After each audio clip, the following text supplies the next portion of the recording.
¿Sí observan pantalla? No, licenciado. ¿Qué manda? Ahorita sí, licenciado. ¿Sí? Bueno, está bien. Hay con un poquito de problemas técnicos. En la clase anterior no me pude ver. Pero bueno, con ustedes ahí estamos. Solo haciendo el recordatorio en relación a la validación de los cursos. Recuerden que ustedes se tienen que asignar cursos antes del 25 de julio. Y caso contrario no lo van a hacer, no les van a validar sus cursos, teniendo los punteos que ustedes tengan. Entonces, no está de más que ustedes hagan ese proceso de poder tener sus benditos cursos asignados. Caso contrario, les van a dar una penalización económica de 25 quetzales por semestre por cada curso que usted se va a asignar fuera de las fechas, con la circunstancia que en su momento a lo mejor no lo puedan registrar en el sistema y no se los validen. Entonces, tomen en cuenta esa parte. Ustedes, como son estudiantes ya de reingreso, ustedes saben que hay formas de descargar este formulario. El formulario los están entregando en las sedes académicas para los que quieran ir a la sede académica de donde se hayan inscrito. Ahí les pueden entregar una copia de este formulario, llenarlo de una vez ahí y hacerle entrega al personal de secretaría de la universidad. Pueden descargarlo a través de este QR. También lo pueden descargar en la página de la universidad donde dice proceso de inscripción. Se van a numeral 5. Ahí pueden descargar el formulario. También se pueden ir en la página de la universidad, en la parte donde dice documentos estudiantiles. Ahí también va a ser el primer documento que van a encontrar para poderlo descargar. El día de hoy vamos a hablar sobre el tema 2 de la clase 2, que es diversidad entre lo conceptual y lo fáctico. Siempre el curso de Poder y Pluralidad Social en Guatemala, con código FE 451, correspondiente a la semana número 2. Mi nombre es Irvin Leonel Orozco y el objetivo de la clase es analizar la diversidad guatemalteca desde el punto de vista fáctico. Cuando estamos hablando de lo fáctico, nos vamos a ir a una posición epistemológica en este caso.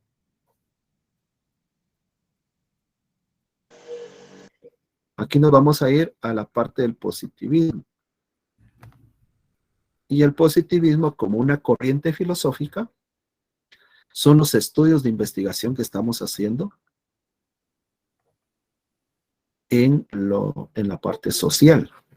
Entonces, cuando le dicen a usted, entregue un informe positivista, le está diciendo en otras palabras que sea un informe cuantitativo, un informe donde usted va a ir a recabar datos y esos datos son propios del contexto donde usted se esté desenvolviendo. Entonces, en este sentido, recuerde que la semana pasada hablamos del trabajador social, el trabajo del trabajador social, y cómo es que el trabajador social se vuelve un todólogo o una persona holística. O sea, una persona holística, o sea, en otras palabras, el trabajador social está en todo. Y eso que no es la municipalidad de Guatemala, ¿no? Entonces, el trabajador social está donde hay diferencias, donde hay ¿qué? Distinciones. Por eso es que el término que hoy vamos a ver es el término de diversidad. ¿Y a qué se refiere el término de diversidad? Simplemente, si nos damos cuenta, ese término se va a referir a la diferencia o a la distinción entre personas. De hecho, económicamente, socialmente, nosotros pertenecemos a un país en vías de desarrollo, que lo platicamos la semana anterior. Y nos damos cuenta que hay personas, inclusive biológicamente, habemos gorditos, flaquitos, habemos personas atléticas. Me refiero a habemos como especie humana, ¿verdad? Me refiero a eso. Entonces viene lo ectomorfo, endomorfo, lo exomorfo, y entonces analizamos que hay personas que comen y comen y comen y no engordan. Y hay personas que comen poco y su cuerpo lo absorbe tanto que rápido muestra un tipo de morbilidad o de transformación en su cuerpo en relación a ganar peso. Y hay otras personas que vienen para hacer atléticas, un poquito de ejercicio y ya empiezan a formarse simétricamente su figura. Entonces, hay diversidad desde el punto de vista biológico de la especie humana. En la parte económica, estaríamos hablando de las clases sociales, de los estratos sociales, estamos hablando de las personas con y sin recursos, personas, siempre vamos a ser todos, creo, independientemente del grado de riqueza o el nivel de riqueza que tengamos, siempre va a haber una necesidad en nosotros que otra persona, otro ser humano o un objeto nos va a satisfacer y nos va a llenar, porque el ser humano es tan complicado y complejo que necesita, a pesar de tener, quiere más. Entonces, también lo miramos en la parte de la zoología, los animales, hay diversidad de animales. Y hacemos una colación hacia eso, tal vez refiriéndonos a la parte de los animales en lo que aparece en la Biblia, en lo que es el arca de Noé, por ejemplo, cuando ingresaron previo al diluvio, se hizo una diversidad y clasificación de los animales.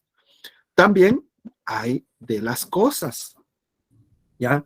Hay una variedad de las cosas. Si lo miramos desde el reino mineral, también nos damos cuenta las diferentes formas que la misma masa se puede representar desde el punto de vista químico, se puede representar desde el punto de vista físico. O sea, al final, por eso cuando habla de lo fáctico, nos referimos a esas ciencias exactas, a las ciencias naturales, a la explicación del porqué de los fenómenos. Entonces, estamos dentro de una diversidad, dentro de una variedad. Vamos a la flora y a la fauna, por ejemplo, encantados nosotros de los diferentes tipos de flora y fauna que podemos encontrar en las montañas todavía de Guatemala, en algunos lugares que todavía se les está dando esa protección. Entonces, hay una infinidad, una abundancia de cosas diferentes, que no son semejantes, que no son pares, sino que son dispares y implican una multiplicidad. En ese sentido, entonces, vemos que el término de diversidad viene del latín diversatas y entonces encontramos que solo en Guatemala hay culturas diferentes, hay idiomas diferentes, hay etnias diferentes. Entonces nosotros miramos una diversidad biológica, miramos diversidad de ecosistemas, diversidad cultural, diversidad funcional, diversidad lingüística, diversidad genética. Entonces, eso nos lleva a hacer un análisis realmente en la riqueza que tenemos todos, en esa riqueza, esa variación, esa abundancia de especies animales, vegetales, en el caso de la diversidad biológica, que es lo que estábamos hablando hace un momento, y cada región tiene una forma distinta de tener su propia diversidad. Lo miramos en los departamentos, por ejemplo, si nosotros analizamos la parte de la costa o la boca costa del sur de Guatemala, por ejemplo, extensiones grandes de territorio para el ganado vacuno, por ejemplo. Nosotros miramos el altiplano marquense con el ganado, hay ganado vacuno también, hay ganado aviar. Nos miramos esas especies para la comercialización. En el caso del oriente del país, también hay una población ganadera con diferentes variedades o híbridos, una mejor especie, porque a lo mejor quieren para carne, a lo mejor quieren para producción de leche, porque a lo mejor están produciendo queso. Entonces, miramos una diversidad. Las gallinas ponedoras, por ejemplo, ver esa variedad que existe en el altiplano marquense, por ejemplo, Quetzaltenango es otro de los lugares, Huehuetenango, Quiché, donde hay variedades de híbridos en producción agrícola. Implica entonces una mejora en el tomate, una mejora en la papa, mejoras en los cultivos que se puedan estar haciendo para evitar el monocultivo, que por lo regular en Guatemala se dedica más a la parte agrícola, lo que corresponde a la siembra del maíz. Entonces, miramos que es necesario indicarle a la gente para crecer económicamente que implementen cierta rotación de cultivos, que dentro de ellos no pierdan su cultivo tradicional, pero que también utilicen otras áreas para vocación agrícola. Entonces, ahí hay una diversidad biológica.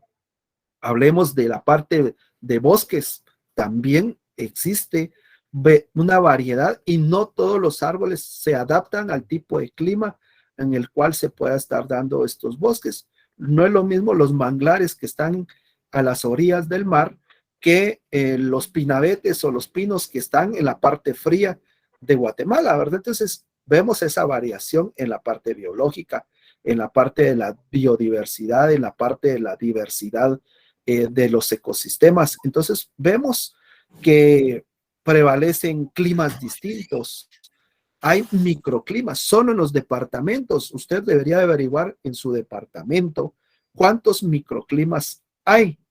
Por lo regular, vemos que hay, lo marcamos como clima cálido, clima frío, clima templado, pero a veces nos olvidamos del páramo, nos olvidamos de los microclimas que existen en los lugares donde nosotros vivimos. Hay lugares como el caso de Quetzaltenango, por ejemplo, la parte baja es zona cálida, en la parte alta es zona fría, porque hay también templado en la parte de lo que colinda con Retauleu, por ejemplo, hay zona templada, pero aparte en sus lugares hay microclimas. San Marcos tiene más de 48 microclimas. Entonces, si podemos analizar todo eso desde el punto de clima. Y depende también del relieve. Veamos, San Marcos tiene los dos volcanes más grandes, uno de ellos de Centroamérica, y están los dos volcanes más grandes de Guatemala. ¿Por qué? Por el relieve de su territorio. Vamos a Quiché, por ejemplo, ahí también el relieve de su territorio tiene y hace ver esa diversidad de los ecosistemas que puedan existir y que dentro de esa misma diversidad hay especies vegetales, hay especies animales que viven directamente en esos espacios. Ahora, si hablamos de la diversidad cultural, esta nos lleva a hacer un análisis todavía más profundo desde la delimitación geográfica. En este sentido, por ejemplo, no podemos compararnos de un lugar a otro porque cada uno tiene una cultura distinta, una forma que fue influenciado, que puede hacer que sea de generación en generación, pero que de una u otra manera también han traído cosas negativas de generación en generación, la discriminación, la exclusión. Entonces, hay que fomentar en ellos la autoestima, el respeto, los valores culturales, y para eso necesitamos ¿qué? Voluntad política, voluntad ideológica, voluntad religiosa, porque todos ellos influyen, inclusive los programas de formación que se hacen a través de la universidad o los programas de formación que se hacen a través del sistema educativo guatemalteco, que sería por parte del Ministerio de Educación, nos damos cuenta que también deben influir en el respeto de la diversidad cultural que existe. Si nos vamos a los ejes de la reforma educativa, ahí vamos a encontrar nosotros también esa parte de que nosotros debemos de entender que Guatemala es pluricultural, entonces debemos de respetar las formas de pensamiento, de vivencia, de convivencia de las personas. También nos vamos a dar cuenta que vamos a encontrar una diversidad sexual. Y aquí van a haber posiciones epistemológicas, filosóficas, religiosas, morales y éticas en la forma de la concepción de la diversidad sexual. Ojo, eso no significa que estemos en contra, hay que hablar las cosas como son, ¿verdad? Pero hay que respetar a las personas en sus diferentes identidades sexuales. Sabemos, nuestras familias han sido muy conservadoras, nuestras familias guatemaltecas han sido muy conservadoras, pero no se hablan de esos temas, pero sí están sucediendo. Se habla ser varón, ser hembra, pero no un híbrido de ello, ¿verdad? Pero nos damos cuenta que dentro de la misma sociedad guatemalteca hay homosexuales, hay bisexuales, hay transexuales. Entonces, hay derechos que son para todos, porque la constitución política, la que tenemos nosotros, es una constitución muy incluyente, que en la práctica no se lleve a cabo es otra situación. Pero también entonces estaríamos hablando de esa diversidad sexual que existe. Ahora, a lo que no debe ser es que se imponga cierto pensamiento, cierta ideología, cierta preferencia a que se tome como parte mío. Eso debe respetarse también. Cada quien en su parte privada es muy suyo. Usted educa a sus hijos de acuerdo a lo que usted considera. Recuerde que la misma Constitución Política de la República, del artículo 71 al artículo 74, los padres de familia son los que guían a sus hijos por la educación que ellos quieren que se les forme o se les dé a sus hijos menores, por supuesto. Y a los hijos mayores son ellos los que toman las decisiones qué tipo de educación quieren. Luego, también ahí ven ustedes en la diapositiva la diversidad funcional. Se trata es de la inclusión, el respeto a las personas con algún tipo de discapacidad, que puede ser una discapacidad intelectual, una discapacidad motora. Entonces nos encontramos en las instituciones, en los centros educativos, en las empresas. Hay personas que toman a las personas y les dan esa oportunidad laboral, los incluyen en los trabajos, pero hay otras instituciones, de acuerdo a las competencias laborales, de acuerdo a las exigencias de su producción, pues simplemente hay una discriminación a las personas que tienen capacidades diferentes o que han sido de forma congénita o adquiridas, pues simplemente han encontrado discriminación, han encontrado exclusión.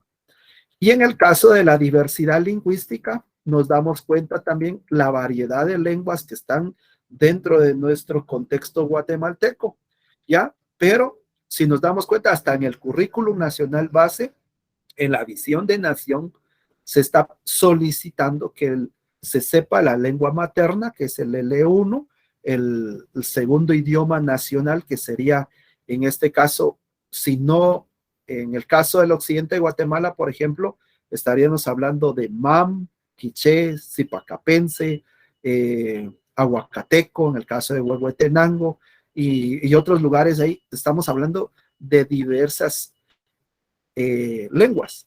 Por ejemplo, el L1 sería el MAM, el L2 sería el español y el L3 sería el inglés. Entonces, hay una diversidad lingüística que se está promocionando por parte del Ministerio de Educación, que le va a dar una gran riqueza a la persona que se está formando. Ahora, hay que evaluar también los procesos, cómo se están dando dentro del sistema educativo guatemalteco. Muchas veces el profesor que está dando MAM no es bilingüe. Entonces, ¿cómo hacer para fomentar el bilingüismo, por ejemplo, en Guatemala? De hecho, hay incentivos económicos para los profesores que son bilingües. Eso es parte de la inclusión social también. Pero nos damos cuenta también de la diversidad genética, las diferentes variedades que se puedan estar haciendo. Hay variedades que hoy día hay que analizarlas hasta dónde ese tipo de variedades que se están haciendo van a permitir un desarrollo de la humanidad, del ser humano. Entonces nos damos cuenta que hay variedades que se están haciendo, los híbridos que se están haciendo en mejora de la producción agrícola, en mejora de la producción pecuaria, en mejora de una alimentación sustentable. Entonces, si lo miramos desde ese punto de vista, hay cosas positivas. Ahora, hay que analizar los transgénicos, por ejemplo, porque, a ver, hay que hacer los estudios o las investigaciones desde el punto de vista positivista, averiguar cuáles van a ser los impactos posteriores a las personas que los van a consumir. Entonces, ahí es donde nosotros podemos ver esa otra parte desde el punto de vista genético. A lo mejor puede cambiar nuestra genética por el consumo de algunas situaciones que nosotros vamos a encontrar en el mercado, donde nos van a estar dando algún tipo de producto y que de una u otra manera puede hacer que nos haga o no daño en el consumo que nosotros estemos haciendo. Bueno, si ustedes vieron el video introductorio, habla de una diversidad, ¿verdad? Requiere de inversión social, requiere de inversión cultural, inversión política, de inversión de religión, y yo me voy a enfocar a esta parte de la cohesión social. Todo esto, toda la cohesión social engloba lo social, lo cultural, lo político, lo religioso. Es una definición que la docente en el video introductorio da como fuente, menciona a la Organización de Naciones Unidas, donde habla de una sociedad diversa. Y entonces, desde ese punto de vista de la sociedad diversa a la que ella hace a colación, es necesario que nosotros veamos qué tenemos o qué necesitamos dentro de nuestra sociedad. Ustedes, como trabajadores sociales o futuros profesionales del trabajo social, es necesario que ustedes definan qué es la cohesión social. Y entonces nos damos cuenta que entonces viene ese grado de integración, ¿ya? Ese grado de integración, aquí estamos hablando del grado de integración de la ciudadanía, ¿verdad? Ese grado de integración de la ciudadanía en la comunidad. Y ahí es donde nosotros jugamos un papel importante, porque en cuanto más unida, solidaria, esté esa sociedad, esa comunidad, ese caserío, ese grupo social, y que la convivencia de sus miembros sea armónica y de forma democrática, pues va a funcionar mejor. O sea, va a funcionar mejor. Ahora, veamos cómo es nuestra sociedad guatemalteca desde ese punto de vista. Y entonces ahí necesitamos que hagamos investigación positivista, que hagamos esa investigación desde el punto de vista de las ciencias fácticas, lo que mencionaba Augusto Comte, pues simplemente nosotros, ¿qué necesitamos? Vivir en democracia, correcto, vivamos en democracia, pero ¿vivimos en armonía? ¿Somos solidarios unos a los otros? Si no podamos el ejemplo así tan sencillo que ha pasado ahora por lo de la pandemia. ¿Cómo reaccionamos nosotros con las personas que supimos que se enfermaron, que adquirieron el virus en los primeros inicios en Guatemala? Yo creo que parte de ustedes lo vivieron, nosotros lo vivimos. Tuvimos la oportunidad de convivir con alguien que salió positivo y con ese miedo de que no había información, que no había, la comunidad científica todavía estaba fluctuando en los resultados, en los tratamientos, pues la medida era el encierro, la cuarentena. Y a un inicio decían una cuarentena de 15 días, después una cuarentena de 21 días, y aunque el término cuarentena son 40 días, entonces, ¿pero qué pasó con los vecinos? Los vecinos que no pasaban enfrente de su casa, sino pasaban hasta la otra banqueta y pasaban corriendo y bien cubiertos porque se les podía pegar el virus. Vean si fue una sociedad unida, una sociedad solidaria. No con ello estoy diciendo que sean todos los casos, porque también conozco casos donde los vecinos, el COCODE, el COMUDE, las municipalidades participaron para llevarle raciones de comida, a las personas que no podían salir porque estaban en cuarentena. Supe también y sabemos todavía de personas que estaban en los cocoes que nunca entregaron la ayuda a los necesitados también. Entonces vemos, estamos envueltos en una sociedad que no es tan armónica, que no es tan solidaria. Entonces ahí es donde nosotros podemos analizar que necesitamos una sociedad donde tenga una conciencia colectiva, una sociedad que también sienta lo que el otro está sintiendo, una sociedad que vea la necesidad del otro y que pueda recurrir al otro sin desgastar su buena manera de poder hacer las cosas.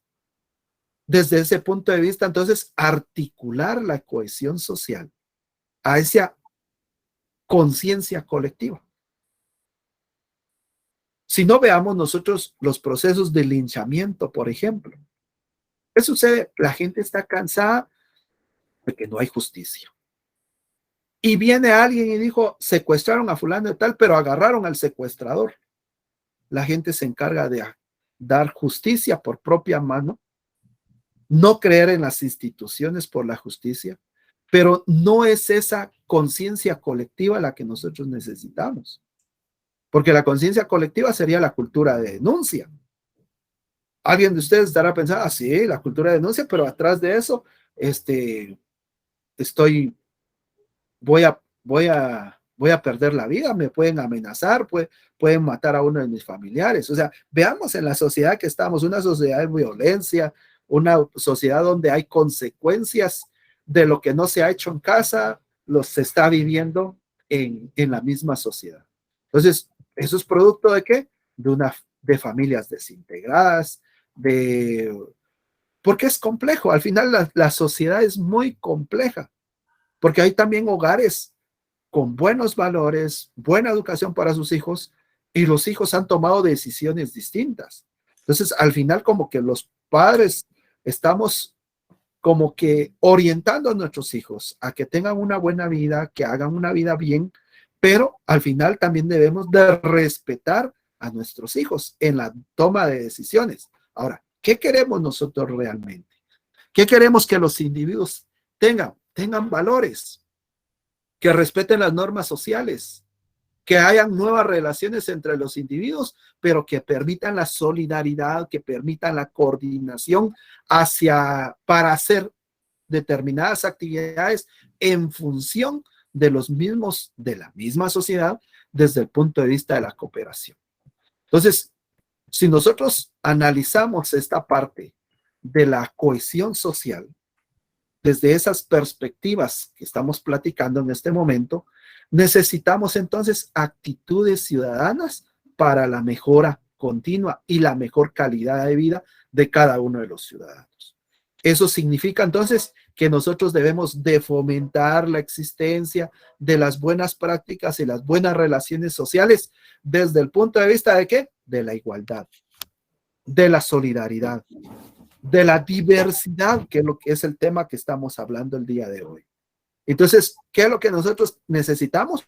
Que nuestro sistema político también cree políticas públicas donde sean de inclusión, políticas públicas que permitan la igualdad de nuestros conciudadanos. Ahora, veamos qué políticas públicas hay a favor de las personas que están desprotegidas, desposeídas, que son vulnerables, que no se les ha permitido la igualdad. ¿Qué es lo que pasa? ¿Qué estamos haciendo? ¿O qué está haciendo el Estado? Representado por sus tres poderes, ¿qué está haciendo el Estado? Entonces, ahí miramos nosotros desde ese punto de vista, porque estamos incluyendo la parte de la diversidad, pues el grado de aceptación también, de confianza y del sentido de pertinencia de las personas respecto a su comunidad. ¿Cuáles son los valores en que viven? ¿Bajo qué reglas viven? Y ahí estaríamos hablando, por ejemplo, del derecho consuetudinario.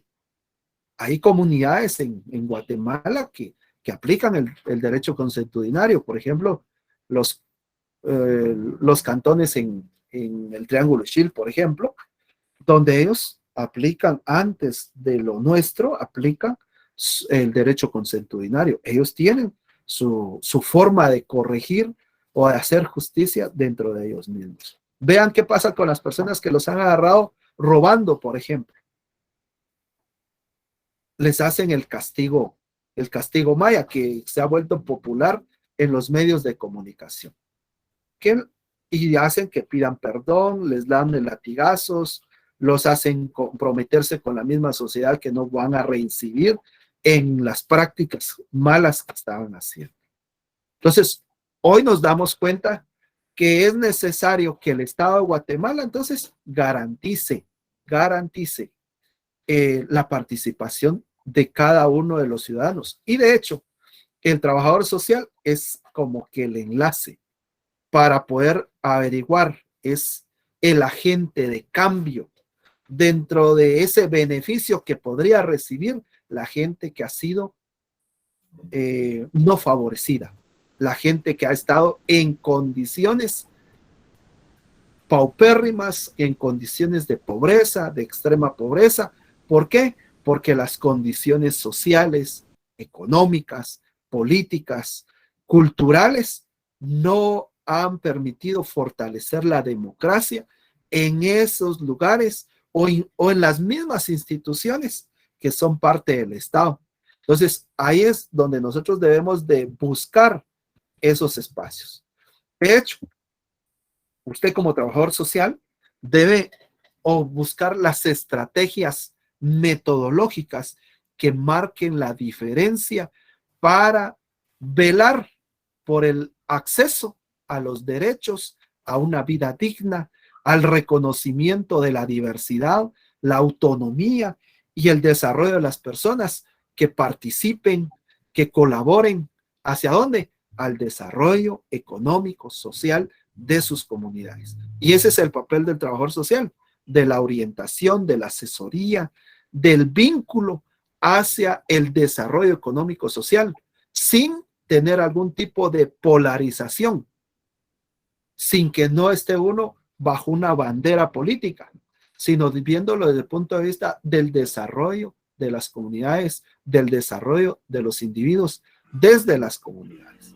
Y entonces, si nosotros analizamos esta parte que estamos diciendo de la diversidad, es necesario que lo evaluemos desde el punto de vista filosófico, sabiendo que del vocablo fáctico viene del latín factum, que lo que indica es un hecho, y su sufijo ico, que indica la relación del hecho. Lo fáctico es todo lo que se encuentra relacionado entonces con los hechos. Y entonces viene don Augusto Comte con el método positivista, que es la fuerza capaz de realizar la unidad espiritual entre los hombres, para el que la felicidad de la sociedad depende tanto de un desarrollo general de la razón iluminada por las ciencias, como del establecimiento de la ciencia positiva que estudie los hechos sociales. Entonces, la pregunta que yo les hago: ¿cuáles son las demandas sociales? ¿Cuáles son las demandas sociales? Estamos hablando de nuestra sociedad guatemalteca. Entonces, aquí es para que nosotros analicemos las agendas políticas que incluyen la cohesión social, que incluyen, en este caso, por nombrar. Empecemos con algo que nosotros conocemos: los acuerdos de paz. ¿Cuándo se firmaron los acuerdos de paz? En 1996. ¿Y cómo recordarnos de la fecha? Solo tomamos una moneda de quetzal y ahí está la fecha de la firma de los acuerdos de paz. Ahora, ¿se han cumplido los acuerdos de paz? ¿Han existido los problemas sociales todavía? ¿Siguen existiendo esos problemas sociales fruto del conflicto armado interno en Guatemala? Por supuesto, todavía sí. Y producto de ello todavía encontramos problemas sociales, parte de esa causa que entre la lucha interna entre el gobierno de Guatemala, representado por el ejército, y en este caso que ha surgido a la vida política, lo que es la URNG. ¿Qué tenemos que también tomar en cuenta en este sentido? Estamos hablando de los acuerdos de paz. Esas son parte de las demandas, el cumplimiento de los acuerdos de paz. Bueno, esa es una demanda social. También están los objetivos de desarrollo sostenible.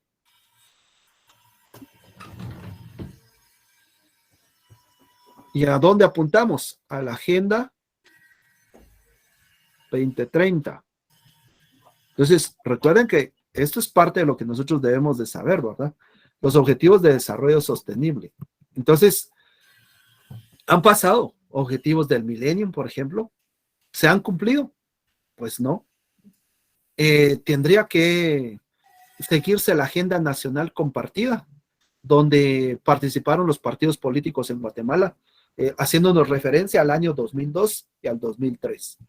Hoy día hay una diversidad de políticos partidistas y que sería necesario tomar de nuevo esa agenda nacional compartida de los partidos políticos.